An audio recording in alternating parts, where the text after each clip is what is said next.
ধৰিব নোৱাৰো দেই মই এখন কিন্তু আঁতৰাও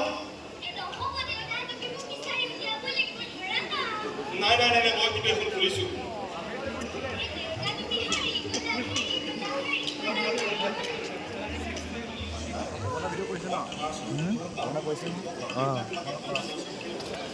ৰবা ক্লিয়াৰ অহা নাই দেখোন লাইটটো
4 ঘণ্টা সময় অপাৰেশ্যন কৰাৰ পাছত তেখেতে কৈছিল যে মইনাৰ অপাৰেশ্যনটো ছাকচেছ নহয়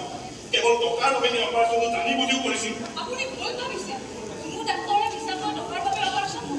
নকৰে ভগৱান স্বৰূপ ডাক্তৰসকলে তেনেকুৱা নকৰে ৰোগীক সুস্থ কৰি তোলাটোৱে তেওঁলোকৰ ধৰ্ম কিন্তু এতিয়া ডাক্তৰ ৰূপী কিছুমান ডেস্পেয়াৰ সৃষ্টি হৈছে ৰোগীৰ আত্মীয়ৰ তেজ পুহি খায় টকাৰ বাবে প্ৰতিক কোম্পানীৰ ঔষধ দি ডাঙৰ ডাঙৰ গাড়ী ফ্ৰিজ এচি ল'ব পাৰে টকাৰ কাৰণে 4-5 দিন ভেণ্টিলেটৰ লগাই পিছতো এজন মানুহক জীয়াই ৰাখিব পাৰে আৰু টকাৰ বাবে আপুনি শুনক আৰু বুজি লওক যেতিয়া পেচেণ্ট এজনৰ বডি পাৰ্টছবোৰে কাম নকৰা হৈ আহে কৃত্ৰিমভাৱে হাতটো চলাই থাকিবলৈ পেচেণ্টক ভেণ্টিলেটৰৰ সহায়ত অক্সিজেনৰ যোগান ধৰা আৰু এনেকুৱা চিটুৱেশ্যনত কেতিয়াবা ৰোগী বাচে আৰু কেতিয়াবা নাবাচে কিন্তু সাধাৰণ মানুহে মেডিকেল চায়েন্সৰ কথা নজনাকৈ নাৰ্ছিং হোমত আহি উত্তপ্ত পৰিস্থিতি সৃষ্টি কৰে মই সেইবোৰ একোৱে জানো কিন্তু মই এটা কথা জানো যে মোৰ ছোৱালীজনীৰ অপাৰেশ্যনটো হোৱা উচিত আপুনি ভুল ভাবিছে আপুনি সন্দেহ কৰি এনেকুৱা মিছা অভিযোগ দিব নোৱাৰে মই সন্দেহ কৰি এনেকুৱা মিছা অভিযোগ কৰা নাই মোৰ হাতত প্ৰমাণ আছে আপোনালোকে বাইনাক যিকেইটা ৰিপৰ্ট মোক দিছিল মই দিল্লীত থকা বন্ধু এজনলৈ পঠাইছিলোঁ আৰু তেখেতে দিল্লীৰ বিখ্যাত নিউৰ চাৰ্জন অনিল দেশপাণ্ডেক দেখাইছিল তেখেতে কি কৈছে জানে মাইনাৰ নিচিনা অপাৰেশ্যন বোলে অকণমান সম্ভৱেই নহয় ভাৰতবৰ্ষৰ মাত্ৰ 3খন প্ৰাইভেট হস্পিটেল অপাৰেশ্যনটো সম্ভৱ এতিয়া আমাৰ দুৰ্ভাগ্য দিয়কচোন কোৰ্টত কেছ কৰিলেও দেউতাক সাক্ষী দিবলৈ আহিব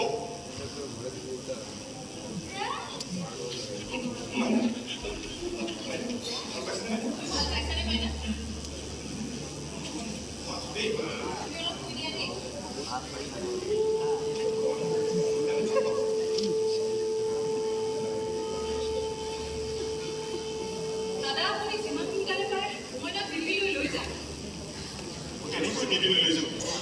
আপুনি জানে টকা লাগে ইমান টকা নালাগে নেকি এইটো চাগে নাজানে মই তোমাৰ অপাৰেশ্যনটো বৰ বেয়া সেই জটিল অপাৰেশ্যনটো কৰোঁতে 4-5 ঘণ্টা সময় লাগিব আৰু অপাৰেশ্যন কৰাৰ পাছত 1.5 মাহমান বোলে আইচিইউতে ৰাখিব লাগিব গতিকে টকাটো লাগিবই কিন্তু কিমানো উপায় আছে দাদা একো উপায় নাই জীয়াই থকাৰ কাৰণে BA পাছ কৰি অৱসৰ লৈছিল এতিয়া চিকিৎসালয়ৰ বিল দিবলৈ অতখনেই নহয় বিক্ৰী কৰিব পৰা চব বিক্ৰী কৰি দিলোঁ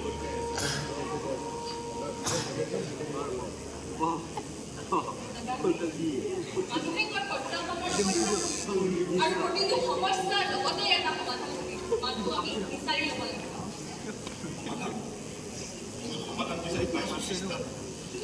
আমাৰ নিচিনা দুখীয়া গৰীবৰ কাৰণে এনেকুৱা সমস্যাৰ সমাধান এটাই মৃত্যু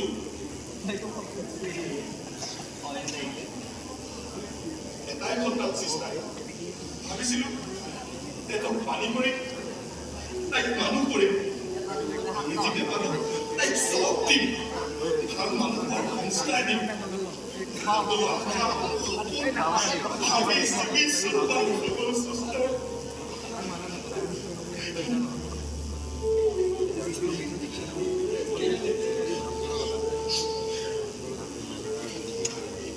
কিবা উপায় নিশ্চয় ওলাব দাদা তোৰ দেৰিয়ে মই আকৌ মানে আপোনালোকৰ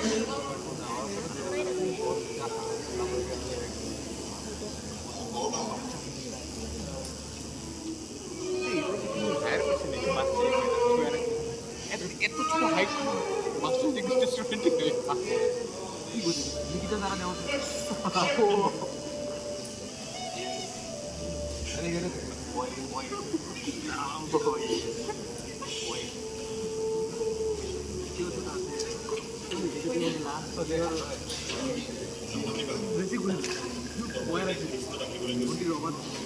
और মানে বিজনেস চলবা এই ঘরের থেকে আইছে সিটি কোথায় হারাও দে আপুনি গম পাইছেনে কন্ডাক্টর দৌড়ে দৌড়ে চিকিৎসাৰ বাবে চৰকাৰে হেনো টকা দিব ভাবি পাছৰে টিভি দেখিছে আমাৰ মইনা অপাৰেশ্যন হ'ব আমাৰ মইনা চৰকাৰে সুস্থ কৰি তুলিব আমাৰ মইনা আমাৰ লগত জীয়াই থাকিব মন্ত্ৰী আপোনাক 2 লাখ টকা দিম বুলি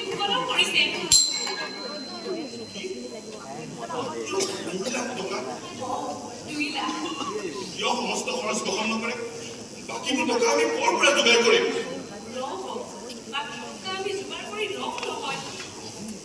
এই মুহূৰ্তত মই আৰু এটকাও যোগাৰ কৰিব নোৱাৰো এতিয়া আমাৰ হাতত অপেক্ষা কৰাৰ বাহিৰে বেলেগ উপায় নাই কিহৰ অপেক্ষা মৃত্যুৰ কৰমে মৃত্যু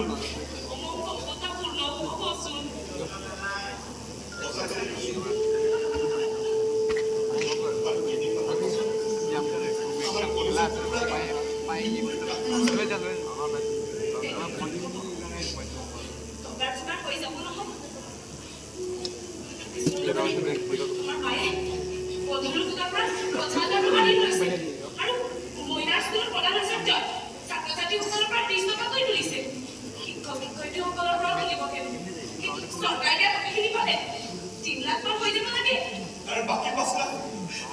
5 লাখ টকা আমি ক'ৰ পৰা যোগাৰ কৰিম কৰবি কাৰ ওচৰত হাত ভবা নাই কাক কাকুতি মিনতি কৰা নাই ধনী মানুহবোৰৰ ওচৰলৈ গৈহে গম পালো তেওঁলোকৰ যে টকাৰ ইমান অভাৱ কাইলৈ আপুনি ৰাতিপুৱাই ঘৰলৈ যাব নাগেশ্বৰ মণ্ডলে মাটি কাটিখিনি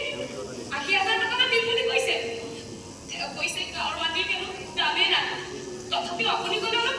বঢ়াই দিব পাৰে আৰু ঘৰৰ যদি নিৰ্বাচনী কৰা বিক্ৰী কৰিব পাৰে আৰু কি বিক্ৰী কৰিবা কৰবি আৰু কি বাকী আছে ভাবিছিলো দুইটাৰে এটা কিডনি বিক্ৰী কৰি দিম আমাৰ একো লাগিছিল তাই তেজৰ গোটৰ লগত বোলে আমাৰ আপুনি ভাঙি নপৰিব চোন কৰিব ৰাত কোনো নাথাকিলেও ভগৱান আছে ক'ত আছে ভগৱান ক'ত আছে ভগৱান ভগৱান এতিয়া ধনীৰ হৈ গৈছে আজিৰ দিনত টকাই ভগৱান টকাই কথা কয় টকাই চিকিৎসা হয় টকা থকা মানুহবোৰ বেছি দিন জীয়াই থাকে টকাই ভগৱান কৰবি টকাই ভগৱান এনেকুৱা লাগে যে ধনীৰ পৰা ভগৱানক কাঢ়ি আনিব ধনীৰ ঘৰত সোণৰ চামুচ লৈ জন্মা ল'ৰা ছোৱালীবোৰক কিডনেপ কৰি 10-20 লাখ টকাৰ ডিমাণ্ড দি কিন্তু নোৱাৰো নহয় আমি ভাল মানুহ কৰবি আমি দুখীয়া মানুহ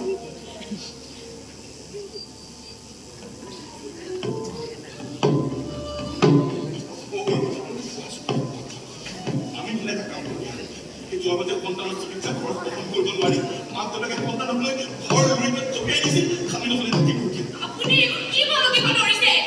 এই যোৱা বাজে সন্তানৰ চিকিৎসা খৰচ বহন কৰিব নোৱাৰি মাক দেউতাকে সন্তানৰ খাবতে কেৰাচিন ঢালি আত্মহত্যা কৰিছিল আমি নহ'লে থাকি কৰিছিল আপুনি পাগল আছে নেকি হাত হ'ব আমাৰ লইৰা ভাল হ'ব মই কেতিয়াবাই আত্মসমৰ্পণ কৰিছো কৰবি কিন্তু উপায় এটা বিচাৰি পাইছো আমি আমাৰ মইনা সাজু কৰিব লাগিব সৰ্বকলৈ যোৱাৰ বাবে তাইক আমি উৎপল কৰি তুলিব লাগিব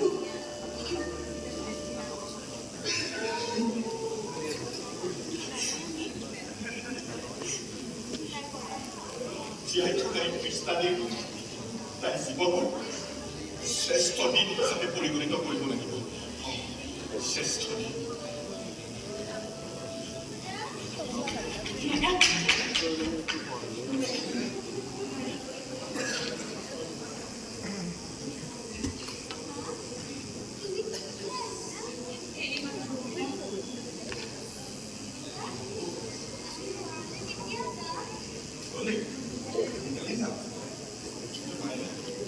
ভগৱানে মোলৈ ফোন কৰিছিল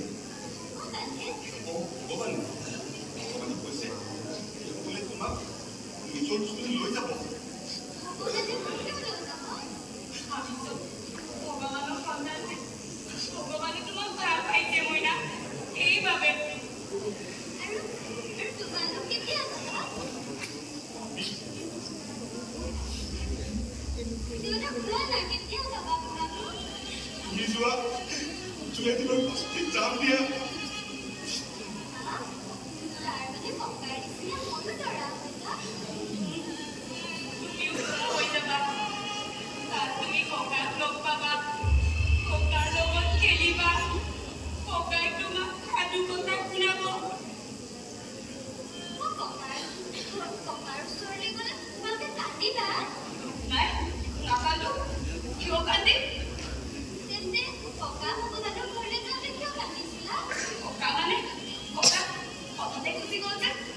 আছে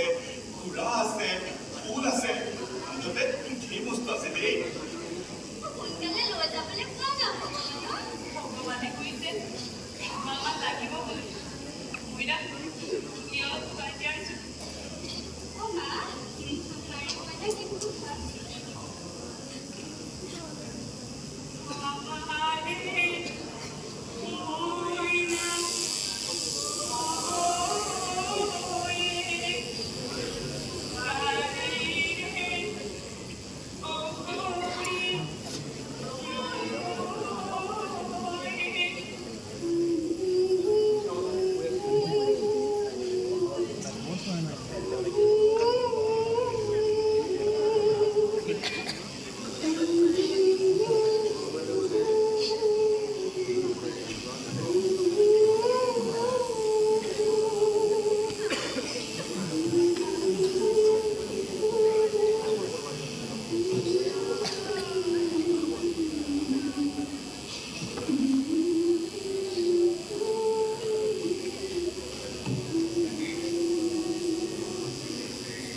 আপুনি চিনি পোৱা নাই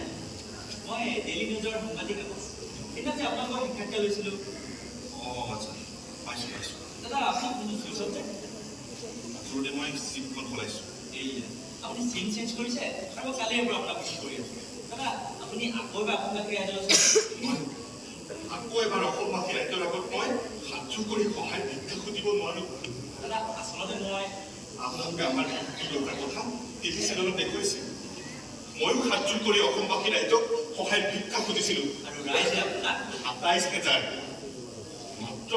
২৭,০০০ টকা দি আমাক সহায় কৰিছিল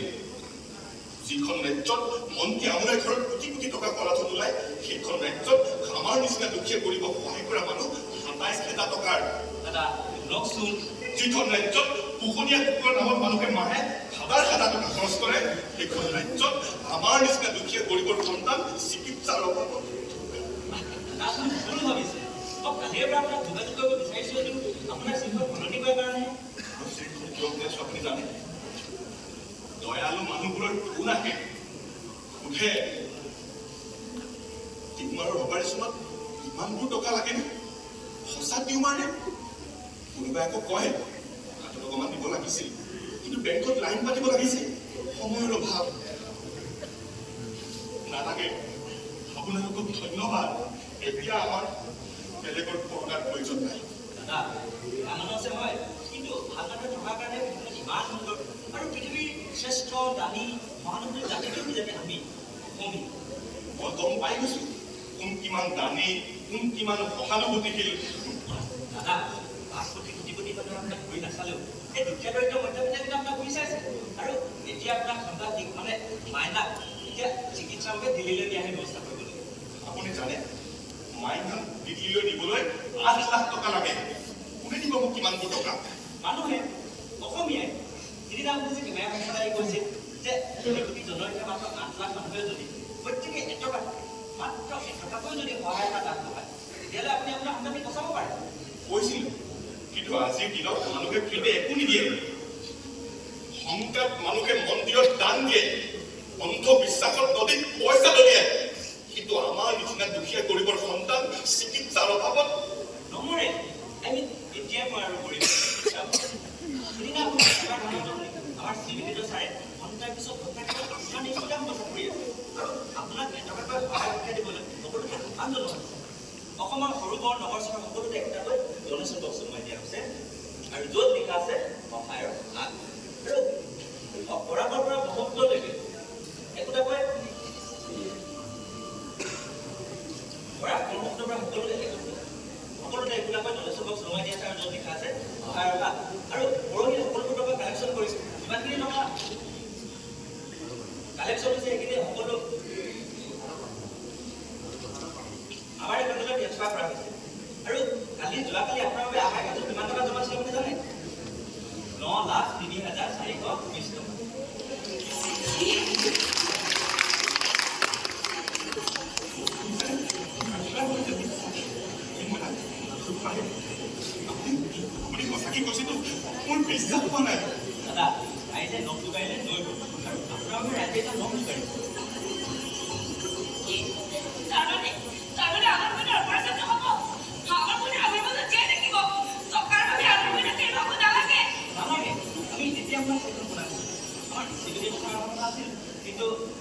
কাইলৈ প্ৰাইভেটৰ প্ৰগ্ৰেম আছে ৰ'ব দেই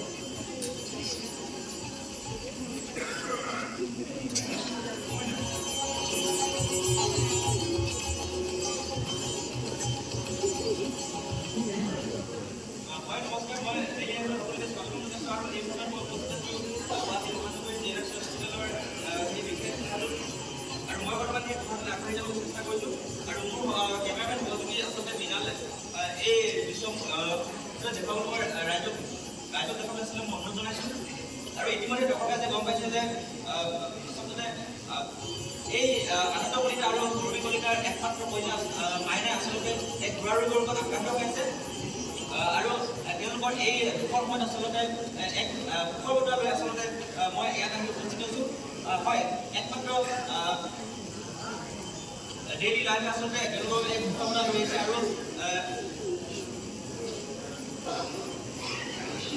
আৰু মই হয় আচলতে মই এই মুহূৰ্তত তেওঁলোকক মোৰ চেকখন দিবলৈ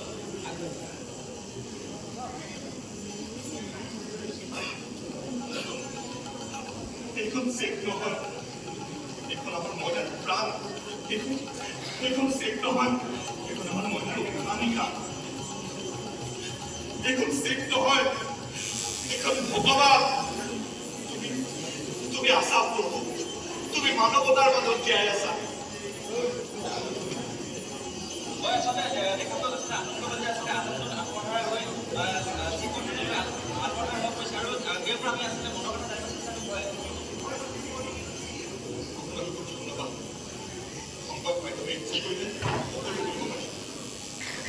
মই কিন্তু আচলতে আমাক আচলতে সেইসকল ৰাইজক উদ্দেশ্যি কিবা এটা যিসকলে নেকি আপোনাক এই দুখৰ সময়ত আচলতে শিক্ষক এটা কৰি আহিছে হয় দাদা কি ক'ব